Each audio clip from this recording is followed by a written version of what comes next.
I don't know why we're not taught this, but there is one thing that's driving the majority of your PCOS symptoms, and I'm going to show you the easiest way to reverse it. And if you don't know me, my name's Sarah, and I've had PCOS for over 11 years. And on this channel, I'm sharing everything that helped me lose 30 pounds and beat PCOS. So in this video, we're going to cover, obviously, number one, what that thing is that's driving your PCOS, how it makes PCOS worse, and the easiest way to fix it with 5 things to help you beat it too. So, number one, what is that thing? That thing is insulin resistance. 80% of women with PCOS are insulin resistant, and it's responsible for the majority of your symptoms. And it's unfortunate that we're not told this sooner, because 40% of women with PCOS will develop insulin resistance so severe that they get type 2 diabetes, full-blown diabetes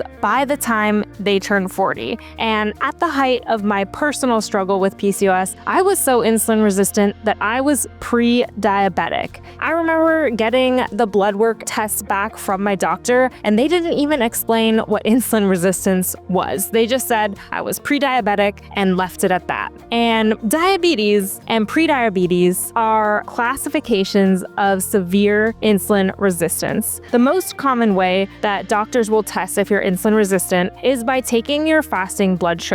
So when you haven't eaten anything, that's when they'll draw your blood. If your blood sugar comes back less than 100 milligrams per deciliter, that's considered normal. If your blood sugar is 100 to 125 milligrams per deciliter, that is diagnosed as prediabetes. And if your blood sugar is 126 milligrams per deciliter or higher, that's at a diabetic level. But before any official diabetes diagnosis, they'll probably schedule multiple tests just to confirm and be sure. So what is insulin resistance anyways, and why should we care? Well, insulin is a hormone that your body uses to regulate blood sugar. Blood sugar levels, again, normally sit around 100 milligrams per deciliter or lower at a stable baseline. But when we eat, our blood sugar levels start to rise, and it's insulin's job to bring that blood sugar back down to where it's supposed to be. Think of insulin like a key. It essentially unlocks your cells for sugar in the form of glucose to exit your bloodstream and go inside the cell so that it can be used as fuel, as energy. But things start to go wrong when your cells become resistant to insulin. This means they stop opening up for insulin to let the sugar in. Instead, the sugar starts to build up in your bloodstream, and that's why higher blood sugar levels indicate that you're insulin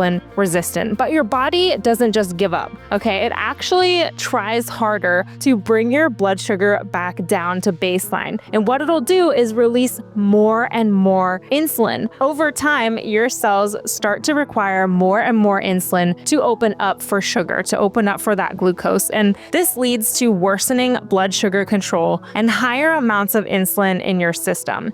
This higher level of insulin is not benign. Over time, it actually becomes more dangerous, which brings me to point number 2, and that's how insulin resistance makes PCOS worse. A lot of people don't realize that the hormone insulin is actually responsible for a lot more than just blood sugar regulation. If your insulin levels are chronically high, you will have a hard time losing weight. I struggled for 3 years trying to lose weight with PCOS. No matter how little I ate or how much I exercised, I could not lose a pound. And it was so frustrating because I went to the gym every single day, sometimes even 2 times a day, and meticulously counted my calories, and I literally gained weight. Now, some of you might die on a hill arguing that I must not have been in a calorie deficit, but the reality is that high insulin triggers fat storage. When your cells receive energy, there's 2 paths that it can take. 1, either get used as energy immediately, or 2, get stored as fat for later. And that's what fat is. It's an emergency reserve of energy that's like a portable battery pack you carry around for times of scarcity.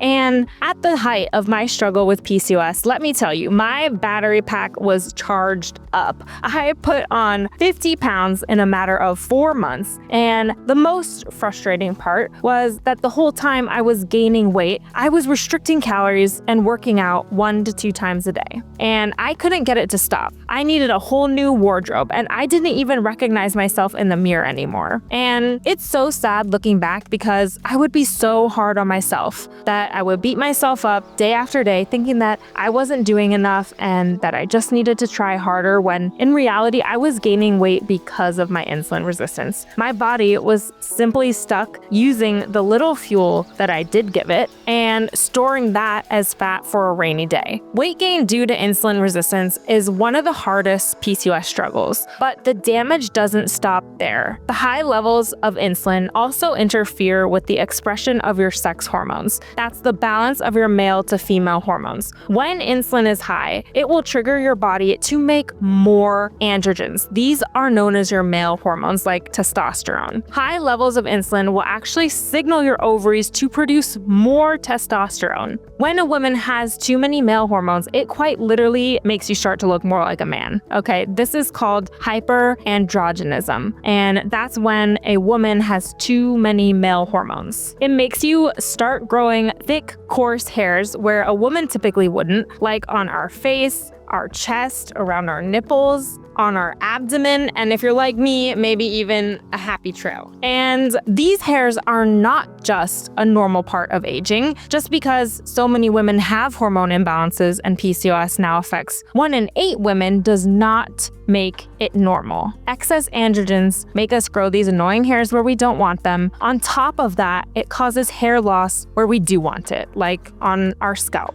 And when androgens are high, it can start causing balding, making our hair fall out in massive clumps, not to mention the emotional distress that comes with that. These androgens also cause cystic acne and interfere with our menstrual cycle, causing irregular periods. And high insulin is ultimately a culprit. Not only does high insulin drive your body to make more of these androgens, but it also stops the conversion of these male hormones into female hormones. It literally stops testosterone from being converted into estrogen, leaving you with even more androgens, even less female hormones, and worsening PCOS symptoms. Now that you know what insulin resistance is and how it makes PCOS worse, let's talk about the easiest ways to start reversing it. The key to healing insulin resistance is improving how your body handles blood sugar. So here's 5 tips on how to start.